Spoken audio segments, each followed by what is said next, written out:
Então, dando continuidade aqui à nossa programação, agora a gente vai ter a palestra da Regina Vilenska.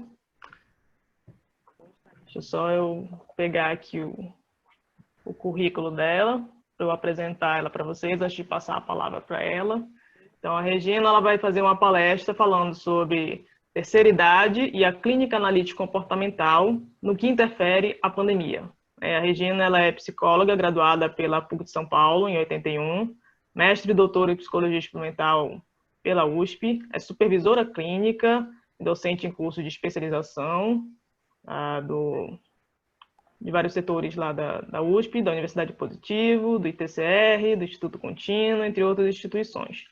Ela tem publicações científicas em periódicos, capítulos de livros, colabora no portal de internet Via Estelar, acreditada como analista do comportamento pela BPMC e é afiliada a diversas sociedades científicas nacionais e do exterior.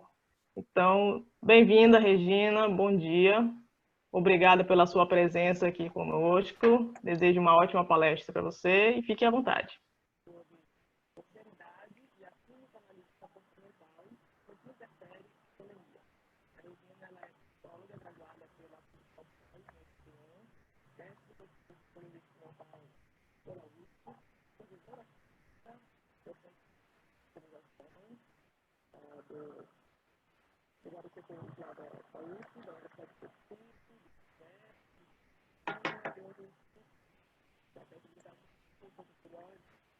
Você vai fazer uso de slides, Regina?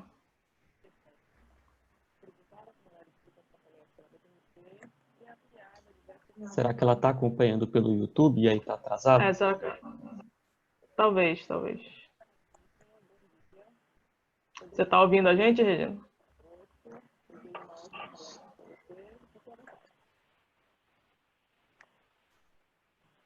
Olá, bom dia. Vocês estão me ouvindo? Agora estamos ouvindo.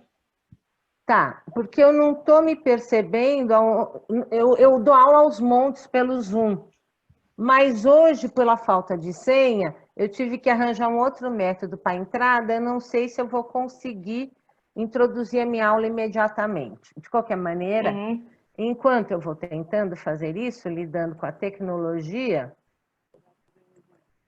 eu vou, não, por isso, eu quero o share meeting, eu não estou achando meu share meeting, achei. Pronto, já resolveu. O que você acha que eu estou fazendo, Pedro? Estou. E vocês estão me ouvindo? Estamos ouvindo, sim, Regina. Estamos vendo também a apresentação, tudo certo.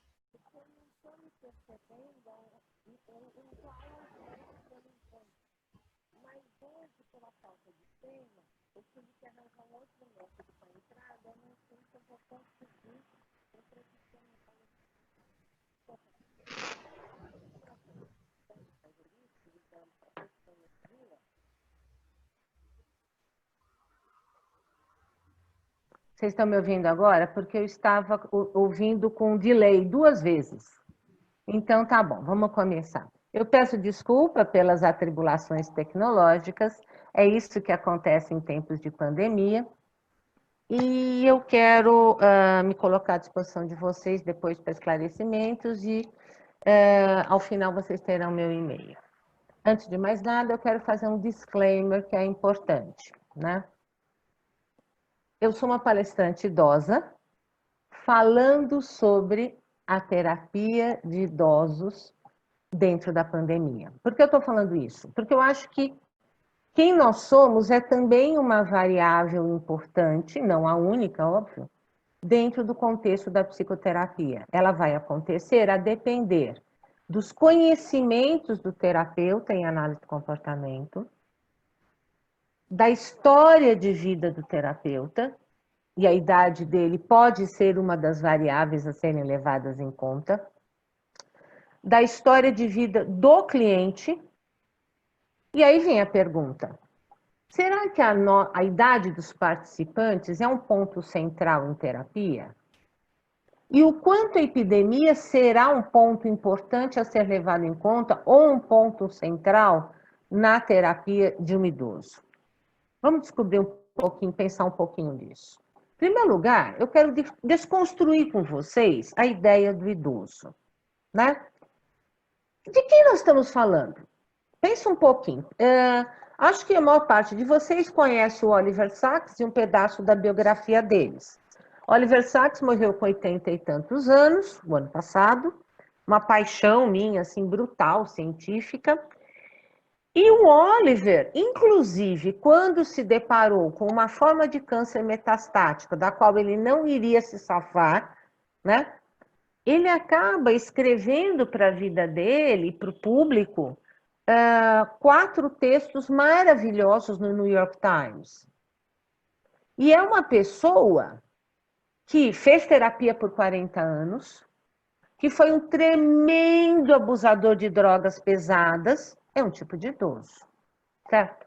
E que produziu ciência de qualidade e literatura de qualidade aos montes, prolífico, e com sofrimento brutal, desde ele ter sido rejeitado em sua orientação sexual pelos pais, pessoas religiosas e muito tradicionais, e o quanto isso foi terrível ao longo da vida dele, com muito esquivo experiencial. Esse é um idoso. Pode ser um idoso Mick Jagger, né? Que se apaixona pela música, que deve ter sexo, droga e rock and roll aos montes na vida. Pode ser uma idosa como a Dona Benta, né? Do sítio de Capão Amarelo, ou a vovó Donalda, de coquinho na cozinha, pensando nos netos. Isso eram estereótipos daquela época. O que era ser uma idosa avó naquela época, em que a vovó Donalda do Walt Disney foi criada, ou a Dona Benta do Monteiro Lobato. Pode ser uma idosa como a Ruth Bader Ginsburg, que acabou de falecer, né?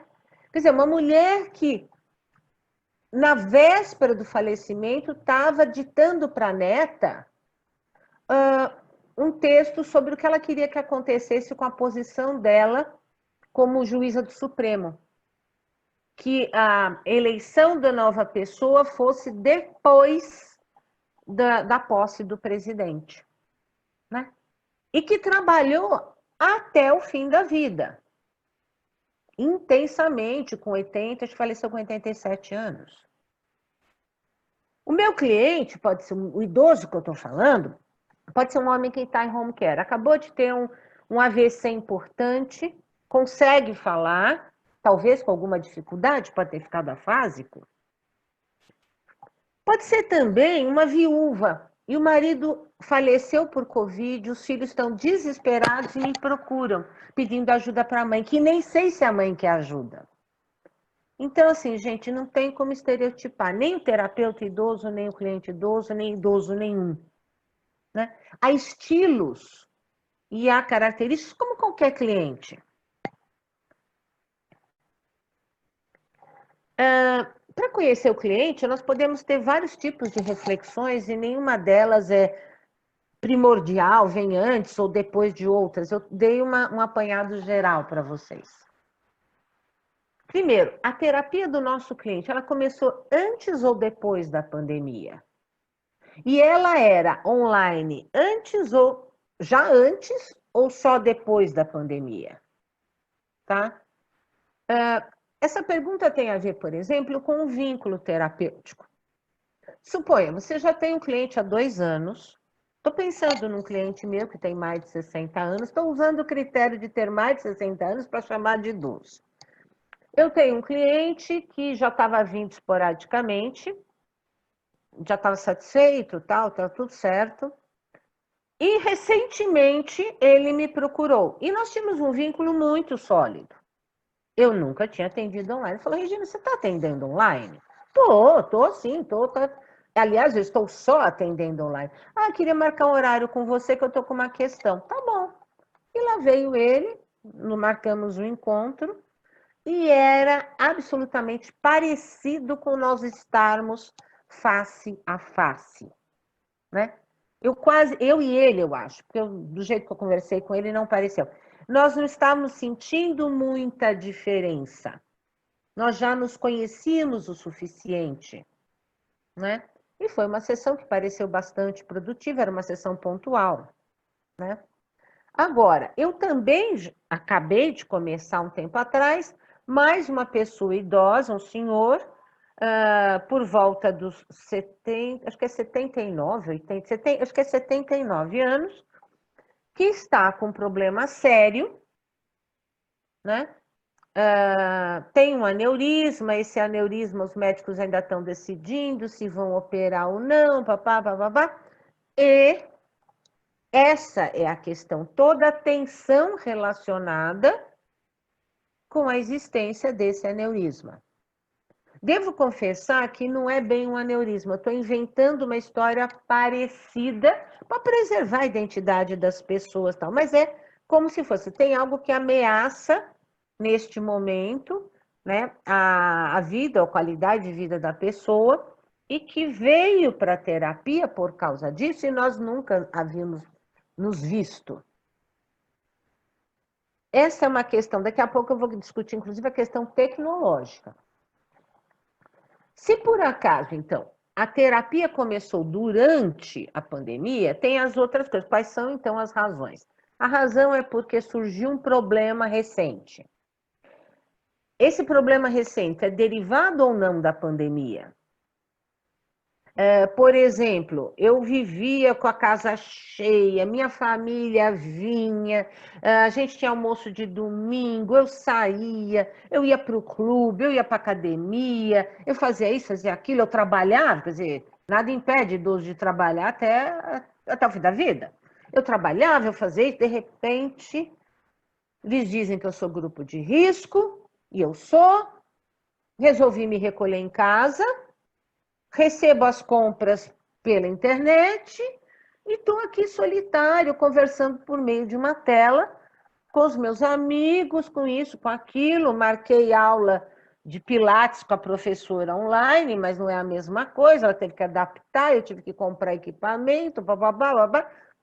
Então, essa pessoa pode estar tendo dificuldade de se adaptar a esta nova vida temporária, que de temporária está deixando de ser temporária, quase um novo lifestyle, né? Então, isto pode ser uma questão relacionada à pandemia. Mas pode ser uma questão não relacionada à pandemia. O meu marido pediu separação. Ele está indo para a nossa casa de praia, e ele falou que ele já tem outro relacionamento, a pandemia tornou insustentável continuar junto, ele está fazendo a mala e eu perdi meu chão, porque eu sabia que eu não estava bem casada, mas não tinha ideia do quanto isso ia chegar, aonde ia chegar, e enfim, ele está indo para a casa de praia, que é onde ele pode ficar nesse momento, e vai, daqui a pouco ele acho que vai para a casa dessa mulher. É um outro tipo de questão, né? Mas que surgiu, em parte, depois da pandemia, agudizada pelo convívio full-time numa casa. Uma das implicações, então, mais diretas, né, eu chamei de epidemia, mas na verdade é pandemia, é a questão do atendimento online. Há clientes com uma familiaridade, um domínio, um conforto muito grande com a tecnologia. E esse cliente nos facilita muito o nosso trabalho, né? É um cliente que é capaz de estar fazendo calls com o mundo inteiro na sua empresa, e que para ele fazer um Zoom é cara de vaca, não tem problema nenhum, né? Eventualmente, alguns deles já fazem até consulta online, né? Por causa do plano de saúde, já estavam fazendo alguma consulta online, já tem familiaridade com plataformas. Alguns são professores, podem dar aula. Agora, há aquela pessoa que tem muita dificuldade, que pode, não tem, vai ser pelo celular, né? Não tem facilidade para usar o WhatsApp, mesmo assim, de vez em quando come bola com alguma coisa, né? Às vezes a conexão dessa pessoa é 3G e fica caindo o tempo inteiro. Então, tem a questão do quanto o indivíduo domina, ou se ele vai precisar que alguém faça por ele para poder ter a sessão comigo. Tem a questão, então, da qualidade da conexão, o quanto vai cair ou não, o quanto será estável ou não. Eu tenho os clientes que eu atendi assim, 4 clientes no dia, estava tudo muito bem. No 5º cliente, começa a cair. Ele tem uma conexão que está ruim. Eu que liguei, mas a capacidade dele de receber não está boa. Dele não, né? A capacidade da conexão. Tem as questões que a Renata já salientou de privacidade. Há clientes que falam, eu queria falar da minha filha, fala baixinho para a gente, eu queria falar da minha filha com o marido dela, que eu estou preocupada com o casamento deles e queria uma opinião sua, mas hoje ela veio aqui. Ela veio me trazer comida, ela ainda não foi embora, coincidiu com o horário da terapia. Então, quer dizer, esse cliente está com problema de privacidade e não está se sentindo confortável naquele dia, embora precisasse conversar a respeito de algum assunto, porque tem gente por perto, no caso tem a filha, né? Há uma outra questão, que não necessariamente é só com cliente idoso, quero deixar bem claro. A audição e a visão da pessoa estão ok, estão suficientes para que ela possa ter fluência na nossa conversa? Trata-se de um idoso cognitivamente preservado?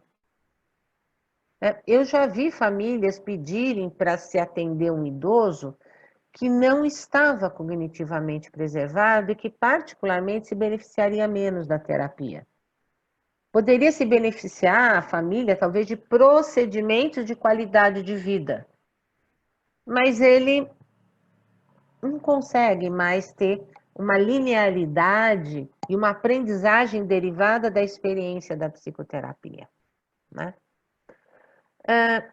Nós precisamos tomar cuidado com a nossa expressividade, com a voz.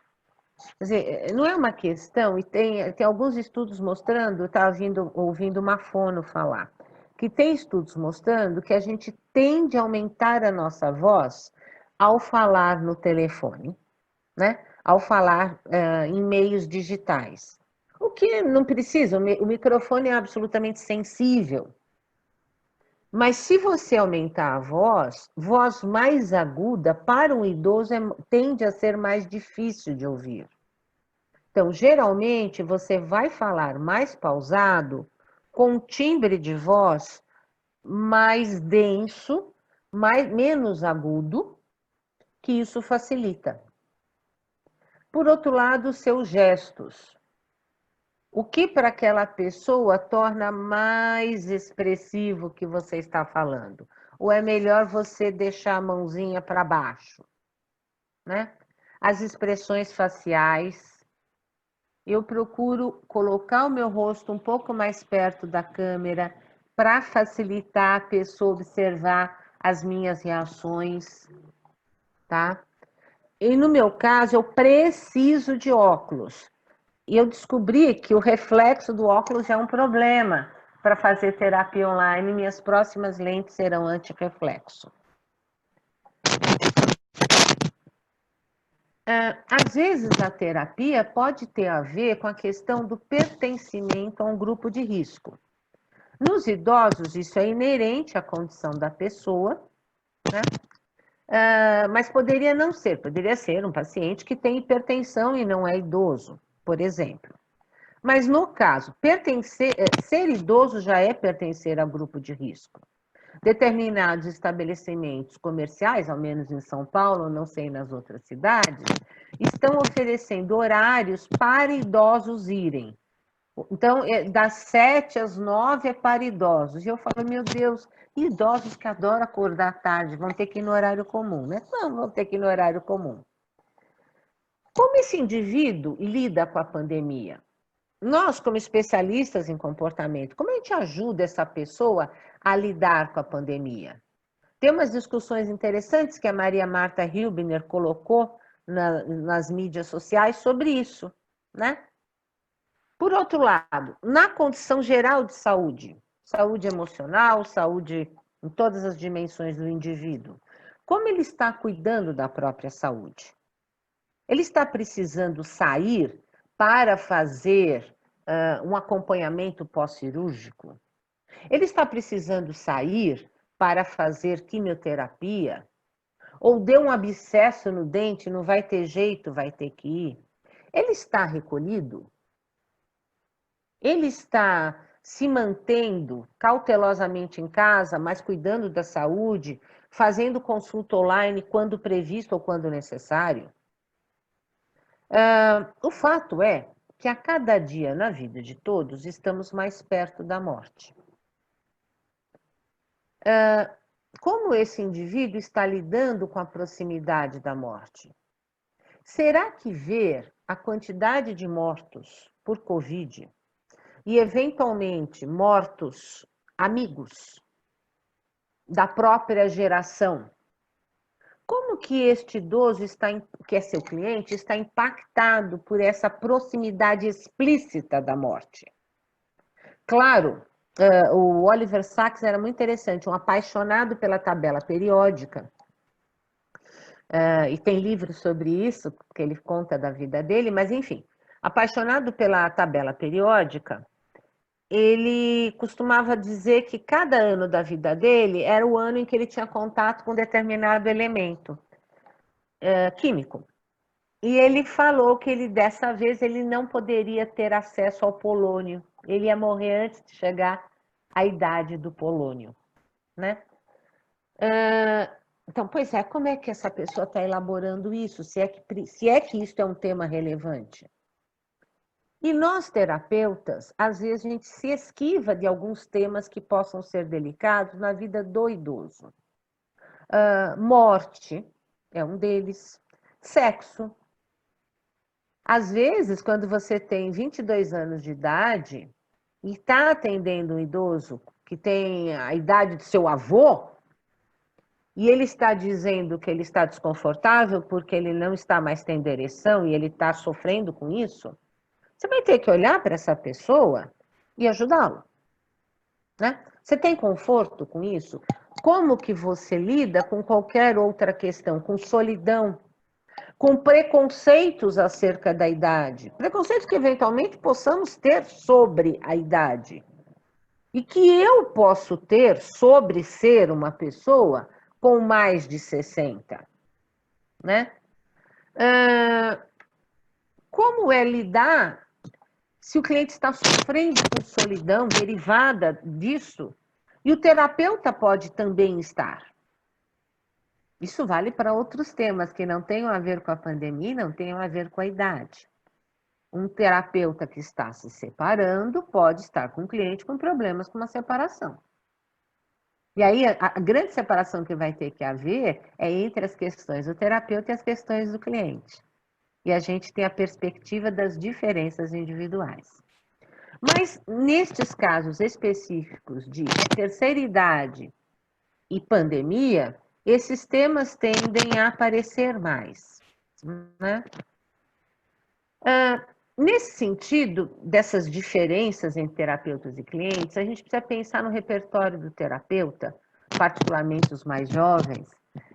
Como que você pode suplementar experiências de vida que você não tem, você não viveu, você sequer às vezes parou para pensar, mas elas são relevantes. Eu acho que um dos jeitos é ler biografias, né? Biografias, quando ricas, variadas, nos ajudam a entender como as próprias pessoas lidaram com o seu envelhecimento, com a vida, com uma vida que faça sentido, né? Uma vida que vale a pena ser vivida, como a Ana Arantes fala, a geriatra, né? Eu tenho algumas sugestões de filmes, por exemplo, Na Lagoa Dourada, Filme antigo, mas que reflete relações entre pai e filho. E foi um filme feito por um pai e uma filha, né? No elenco. Chuvas de Verão. Chuvas de Verão tem a ver com a liberdade da terceira idade para amar e para ter vida sexual. A Balada de Narayama, até hoje, para mim, é um soco no fígado, por falar das dificuldades materiais, da pobreza, da vulnerabilidade e da morte do idoso ser levado para morrer. E o que isso implicava naquela comunidade no Japão. Um Japão rural, quase com tradições medievais, numa situação de muita pobreza, de escassez. Como que é isso? Outro filme que não tem spoiler, ele começa com assassinato seguido de suicídio, e aí se desenrola a história, né? Na direção inversa para explicar tudo isso. Amor. Recomendo. Recomendo também Tia Daniele. O Tia Daniele é uma senhora, coitadinha, tão frágil, psicopata, com padrão de comportamento antissocial. Ela tinha matado uma pessoa, uma funcionária da casa dela, uma empregada da casa dela. É só isso, é uma das coisinhas que ela fez, né? O filme Parente à Serpente, que discute questões transgeracionais e quem vai cuidar dos idosos e qual o papel de cada um numa família. Ensina-me a Viver, que é sobre as trocas, né? O rapaz com forte ideação suicida vai aprender a viver com alguém que está no fim da vida, mas que tem muito a ensinar. Então, como suplência de experiências de vida, eu falo, escutem histórias, leiam relatos e observem a vida. Tem muito idoso para vocês aprenderem com eles. Observem as tradições da sua família. Observem as tradições, as coisas que outras famílias fazem. Como são os idosos que você conhece? Os idosos na ciência, nós somos ainda vários. Os idosos fora da ciência, no seu bairro, na sua casa, no seu prédio, na sua vizinhança, prestem atenção para adquirir repertório. Os meus clientes, os clientes de muitos de nós, tiveram, então, a vida mudada pela epidemia. As contingências se transformaram, entrou muita aversividade. A aversividade pode permear o convívio com os familiares, com os amigos. Com os familiares, porque estão todos confinados no mesmo espaço e tendo que aprender a conviver full time. O meu cliente pode passar por isso. Ou ao contrário, o meu cliente pode ficar isolado por escolha própria ou escolha forçada da própria família que achou seguro. Não é cliente, é uma amiga minha, mas ela passou 2 meses fazendo o próprio pão. Até criar um esquema em que ela podia ter pão, que o filho trazia, a padaria entregava, etc. Chegou uma hora e falou, Regina, estou de saco cheio de fazer pão a cada 2, 3 dias, sei lá quanto tempo, não lembro. Mas o que ela vai ter que fazer nessa mudança? Como está quantitativa e qualitativamente os relacionamentos interpessoais? Como eles eram antes da pandemia e como eles são agora. Às vezes, era péssimo antes, melhorou. Era péssimo antes, continua péssimo. Ou era tranquilíssimo, numa boa, e agora ficou ruim. Ou melhorou. Melhorou porque eu estou vendo menos. A gente está brigando menos. Quando a gente se encontra, a gente está afável, a gente está com paciência. Como ficou? Então, vocês têm que identificar o jogo do antes com o jogo do depois para poder fazer uma estimativa do que se passa e o que é devido a contingências próprias da epidemia ou o que se deve a outros fatores de lá de trás do relacionamento do cliente com o seu mundo. E é importante também, nessa circunstância atual, identificar a capacidade de adaptabilidade a mudanças, né? Se eu comia pão francês todo dia de manhã e não vou ter pão francês de manhã e eu estou fazendo um escândalo todo dia de manhã sofrendo por isso, é um tipo de pessoa. O outro tipo de pessoa é assim, eu vou mandar vir tapioca do supermercado, porque eu faço quentinha na chapa todo dia de manhã e pronto, está resolvido. Eu não vou pensar a respeito. Ou eu vou comprar pão, eu tenho espaço no freezer, então eu vou congelar e aí esquento no air fryer. E aí outra pessoa, eu não sei usar essa bosta aí de air fryer, eu não sei, eu não quero esquentar pão, nunca esquentei pão, pô, sempre ia lá na padaria, na esquina, agora falam que eu não posso ir. Então, quanto menos adaptável a contingências que mudam for a pessoa, que tem a ver com a questão da flexibilidade comportamental, amplamente discutida em ACT, tá certo? Então, quanto que eles discutem em termos de comportamento verbal, mas também de se ajustar às contingências. Então, quanto mais adaptável a mudanças for a pessoa, tende a haver um menor impacto aversivo da pandemia. Outra coisa, que isso vale para sempre, e é dolorosa muitas vezes, é a questão do poderio econômico. Eu tenho recursos? Porque uma coisa há uma propaganda muito simpática, para o meu gosto, não sei para o de vocês, de uma entregadora de comidas aí, um delivery de comidas, em que aparece uma senhora dizendo, bom, tem gente com mais 60, mais 70, no meu caso, mais 90. Mas eu acho muito prático, eu me enchi de de cozinhar, eu me enchi da própria comida. Então, eu uso o aplicativo, o algoritmo, ela deve ter feito matemática, não é possível, né? O algoritmo é o mesmo.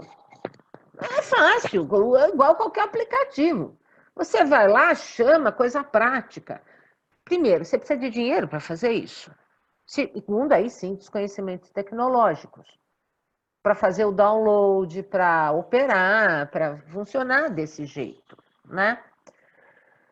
Então, ter poder econômico é um alívio, costuma ser. Infelizmente, a grande maioria dos nossos idosos não tem condição favorável e existe um índice atualmente muito grande de idosos que estão sustentando a própria família com a aposentadoria. Porque a família perdeu o emprego e esses idosos, não tenho clientes nessa condição neste momento, mas acho importante salientar para vocês. Esses idosos estão sustentando a família. Ele está tendo que comprar comida para 5. Não é um dinheiro que é só para ele. Aí tem dificuldade de ter acesso a remédio, de comprar os remédios, tem dificuldade de pagar as outras contas, né? Porque todo mundo perdeu o emprego. Uma outra coisa muito importante, e que é difícil de cultivar dentro da pandemia para quem nunca teve, é a rede de apoio social. Tem um estudo longitudinal de Harvard que é feito há mais de 80 anos, que é feita a coleta de dados há mais de 80 anos. E é muito interessante, tem no YouTube a palestra acho que é o 3º diretor do estudo, porque vão morrendo diretores, aposentam ou morrem. Então vai entrando. Eu assisti do 3º diretor, a palestra, um TED Talk, na qual ele apresenta os dados principais. E, na verdade, o grande dado desse estudo longitudinal, que eles começaram estudando homens, depois passaram a estudar as esposas, e foram coletando informações, é que quem tem rede de apoio social, é sociável, tende a viver mais e melhor. E que isso tem um peso maior até do que, por exemplo, tabagismo, obesidade, algumas doenças cardíacas. Ter rede de apoio social, ter troca, é profundamente importante. Então, essa é uma questão que já antes da pandemia nós tínhamos que lidar com os nossos clientes, a promoção de relacionamento social significativo. Agora, Um idoso que tem vida autônoma, tá? Tem família. Agora, ele ia, por exemplo, no centro de referência do idoso 4 vezes por semana, porque tem baile, tem bingo, tem yoga, tem meditação, tem aula de informática, tem não sei o quê. E passava todas as suas tardes com seus pares etários. Essa era a vida dele. Está aposentado, está tranquilo, ia no CRI. O que acontece? Ele não tem mais CRI para ir. Os amigos eram de lá. Alguns CRIs e seus análogos até desenvolveram festa junina online, baile online, aula de educação física online, mas exige adaptações. Exige, inclusive, uma internet que tem... Primeiro precisa ter internet em casa, tinha idoso que não tinha, né? O consumo de dados, que é grande, a pessoa nem sempre tem uma cota para consumir dados. Então, às vezes, não é que o idoso não tinha rede de apoio social, ele estava com uma vida riquíssima. O outro ia para a faculdade da terceira idade, o outro não sei o quê. Tinha um que viajava 4 vezes por ano. Adorava, fazia super viagem. Agora não pode viajar nem até a esquina. E nisso, o indivíduo acaba perdendo apoio social. E se vocês estudam o texto, por exemplo, que eu amo, é um texto clássico que as novas gerações estão perdendo. Análise Funcional da Depressão, do Charles Foster, né?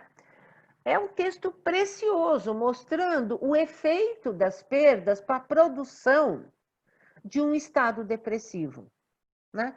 Tudo bem, estudar, saber o que é extinção já é um bom começo, mas a análise delicada, complexa, que o Foster faz ajuda muito a gente pensar como está a vida desses nossos idosos.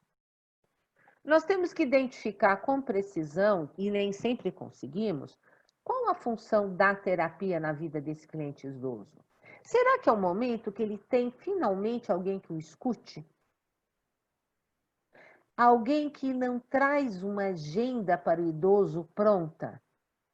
Ai, papai, eu vim trazer a comida para você, vim saber se está tudo bem. Papai, você está tomando remédio? Papai, isso, papai, aquilo. Tá, então, tá tudo bem lá em casa com as crianças, está tudo em ordem. Então, olha, se cuida, qualquer coisa você telefona para a gente. Pronto. O terapeuta vai fazer o contrário, né? Brincar um pouquinho de gerente do Santander, mas o que eu posso fazer por você hoje? O que você precisa de mim?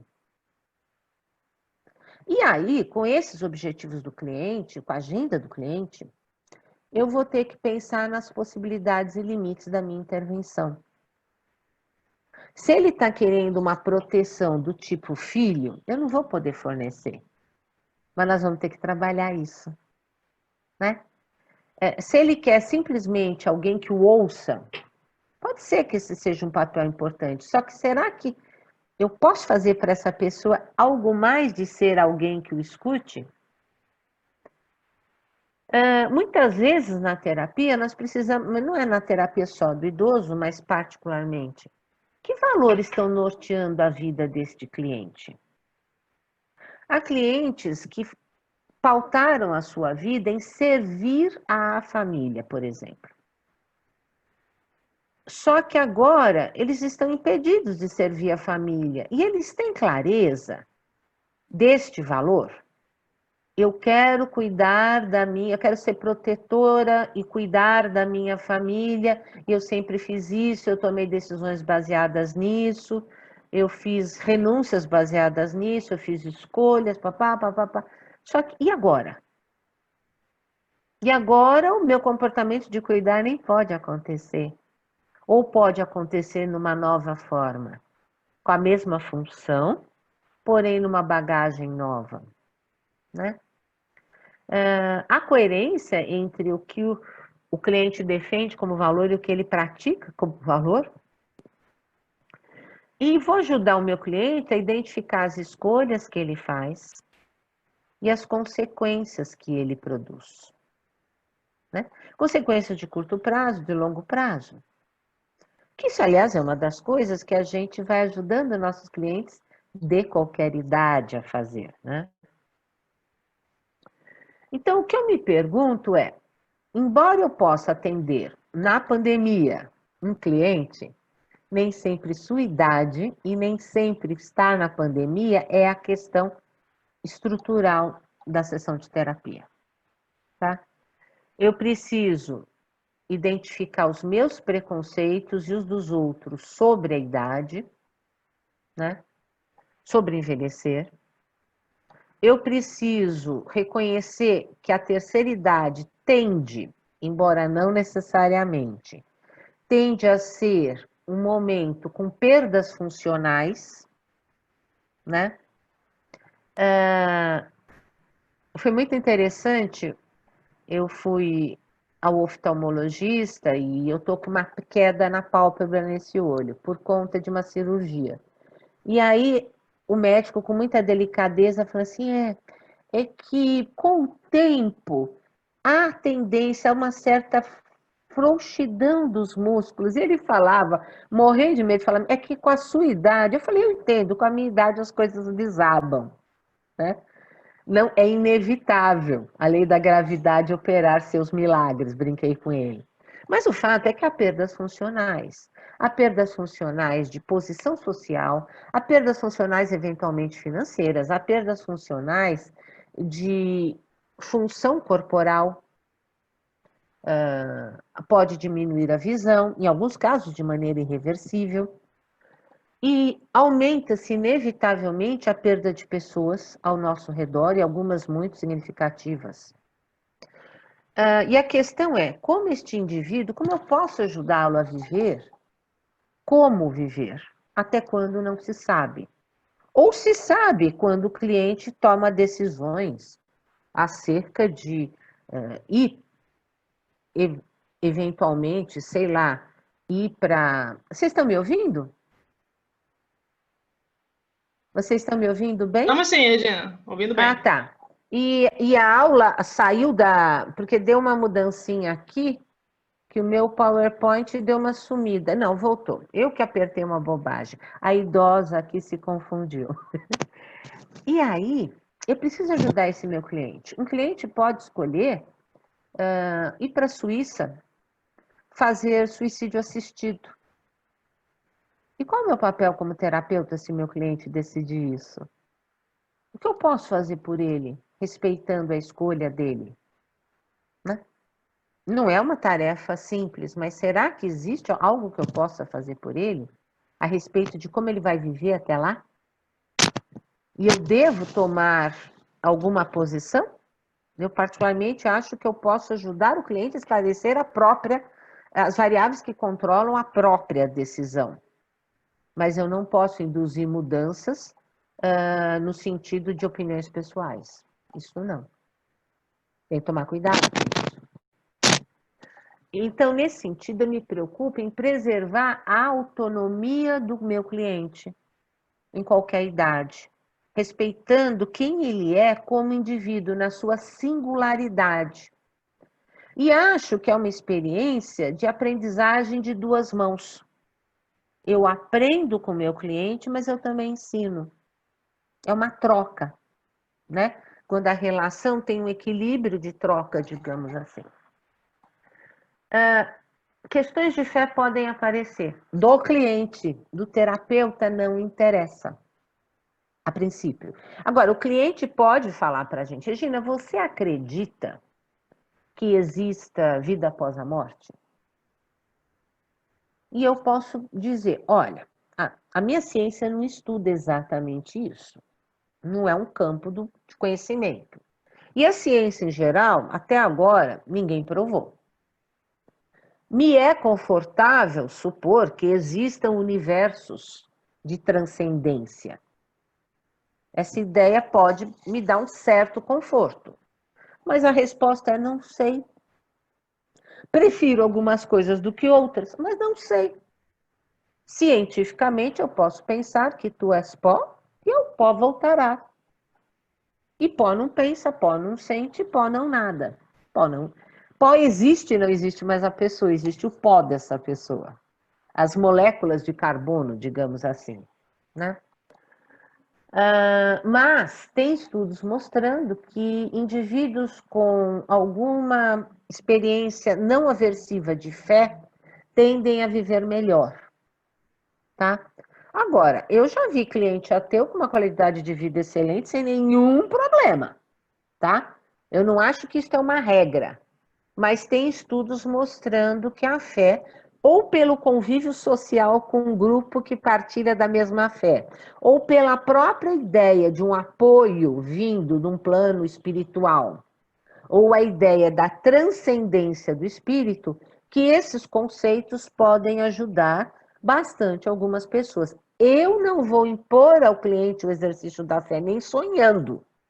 Porém, se eu identifico que ele tem isso e que isso é uma fonte de reforçadores para a vida dele, eu posso ajudá-lo a cultivar o contato com isto, né?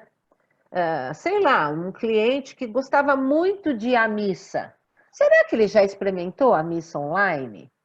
Será que vai ser aversivo para ele? Será que vai ser reconfortante?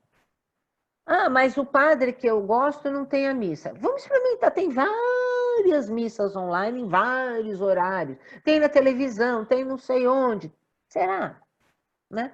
Agora, não sou eu que vou impor, né? Nem sonhando.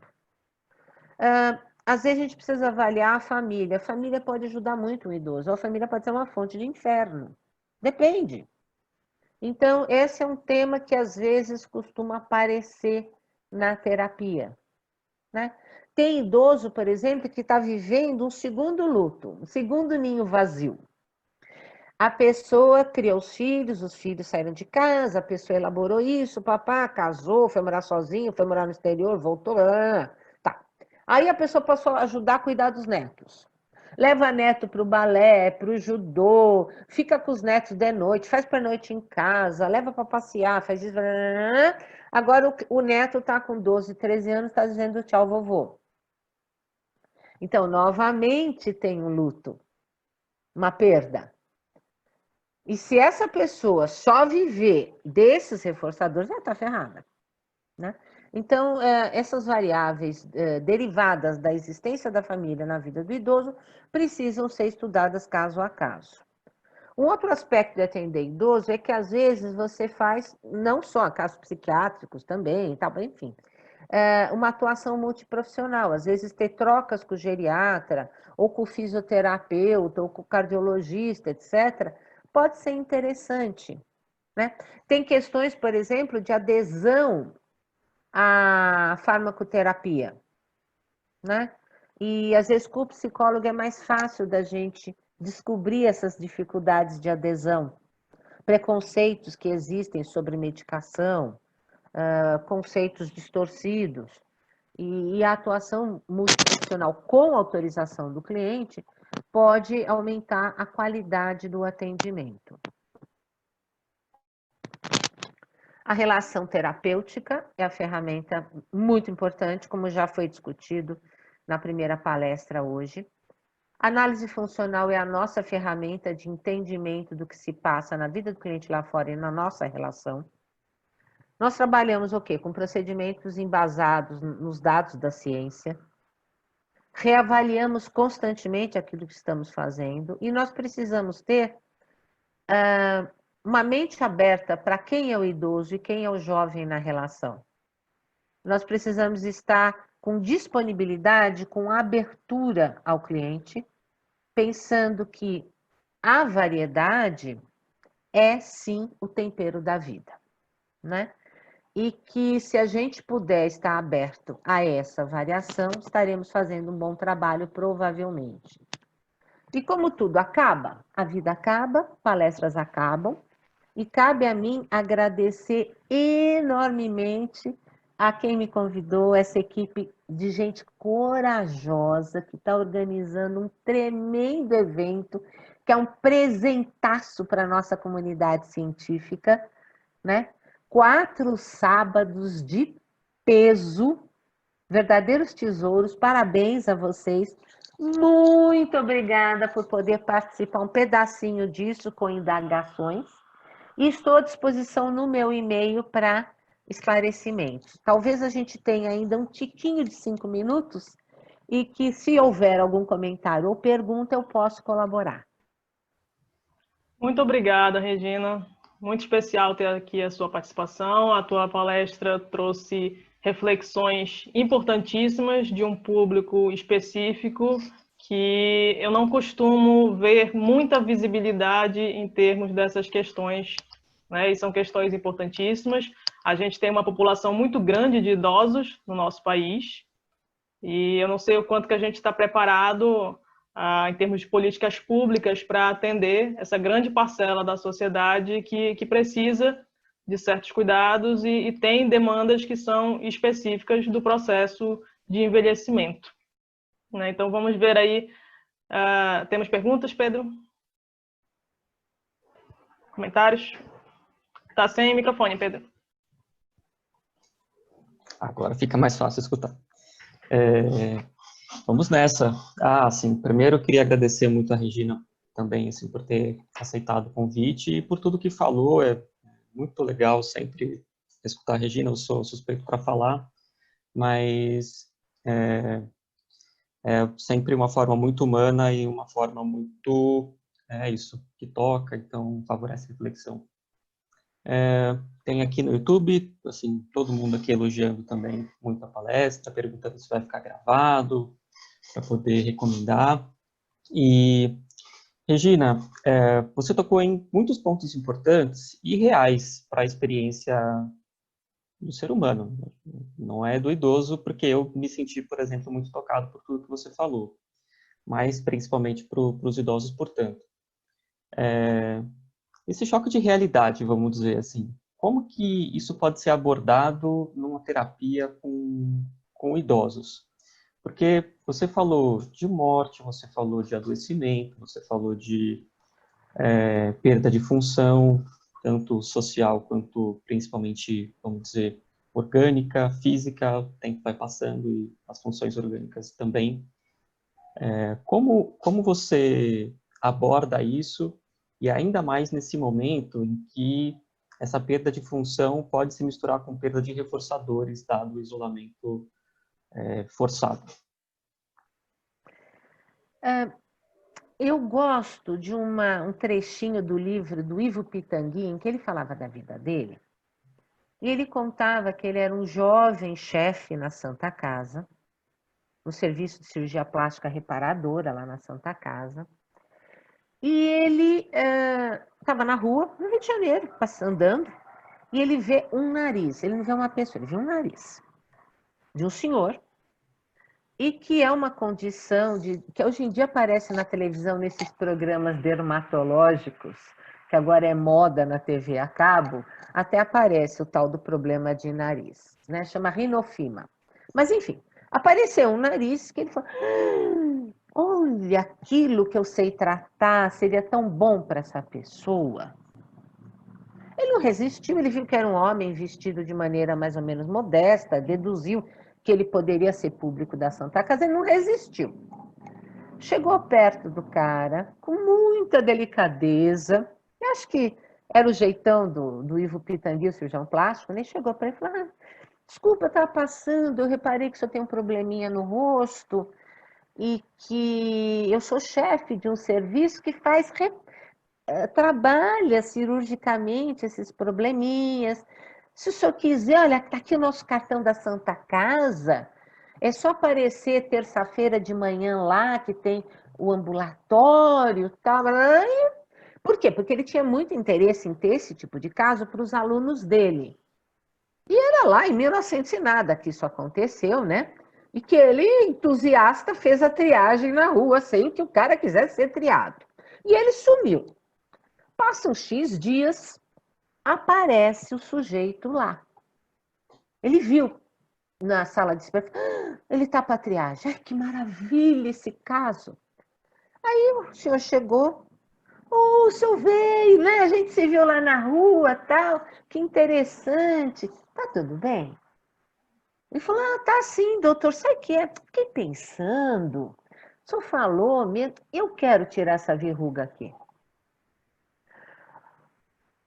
Como assim essa verruga? Essa verruga é nada. No final, ele acabou tirando tudo, tá? Mas é isso. Você vai trabalhar com o cliente o que ele puder, o que ele quiser, o que ele precisar. Uhum. É basicamente isso que eu acho importante ter em mente. Legal. Legal, que bacana. Tem uma pergunta da Vitória aqui. Ela está perguntando o seguinte, Vitória Ferreira, existem casos de idosos com resistência à psicoterapia que, mesmo consciente do processo, acha que a psicoterapia é dizer que ele não consegue se ajudar sozinho. Às vezes nunca fez terapia antes. Acho que essa é a pergunta sobre resistência. Olha, eu acho a resistência natural, né? E eu costumo, às vezes, compartilhar com o cliente dificuldades minhas. Eu falo assim, olha, é muito interessante. Eu, como terapeuta, teoricamente, eu deveria poder conseguir fazer uma série de coisas nos meus relacionamentos pessoais. Mas eu já precisei ir para terapia por causa de um problema amoroso, mesmo sendo terapeuta. Porque eu queria alguém de fora, como o bombeiro. O bombeiro consegue enxergar saídas no meio do incêndio que a própria pessoa que está dentro está com dificuldade de enxergar. Então, por isso que eu acho que terapia às vezes pode ser interessante. No seu caso, nós não temos certeza, você nunca experimentou. Você pode vir a gostar, você pode vir a confirmar que é uma porcaria, que não serve para nada, você tem o direito. Né? Além do que, há vários estilos de terapia e de terapeutas. O que pode não funcionar para você comigo, pode funcionar de um jeito muito legal para você com outro terapeuta. Neste momento, eu estou dizendo que eu me sinto aberta, disponível para te atender, para a gente se conhecer e ver se existe uma viabilidade do meu trabalho para ajudar na tua vida. E a gente vai avaliando a cada 3, 4 sessões aos pouquinhos o que você sente e como isso pode ser feito. Então, com isso, eu vou empatizando com a crença, com essa regra de que eu tenho que resolver meus problemas. Eu falo assim, sabe, eu nasci precisando de oxigênio e até hoje eu preciso, você também. A gente depende do oxigênio. No meu caso, desde os 8 anos de idade, eu dependo de óculos. Algumas pessoas dependem de aparelho de surdez, outras dependem, todas dependem de comida, água. Então, depender é parte da vida. Agora, eu não quero que meus clientes dependam de mim até para dar um pum na esquina. Não. Eu quero que as pessoas tenham autonomia e sejam respeitadas nos seus direitos. Então, a terapia não é impedir o indivíduo de cuidar da própria vida, mas colaborar para que ele faça isso da melhor forma possível. É isso. Legal. Grandes metáforas, de fato. Aqui são muitos elogios no YouTube. Se eu for ler todos aqui, não vai dar tempo mais. Acho que é isso. Muito obrigada. E até a próxima. Eu estou vendo que o nosso próximo convidado já está aí a postos há bons minutos. Já, nosso próximo convidado chegou. Muito obrigada, Regina. Maravilhosa a sua fala e o tema. E a gente vai seguir agora com a programação. Peguei o finalzinho e gostei. Obrigada. Tchau, tchau. Tchau, tchau. Tchau, Regina.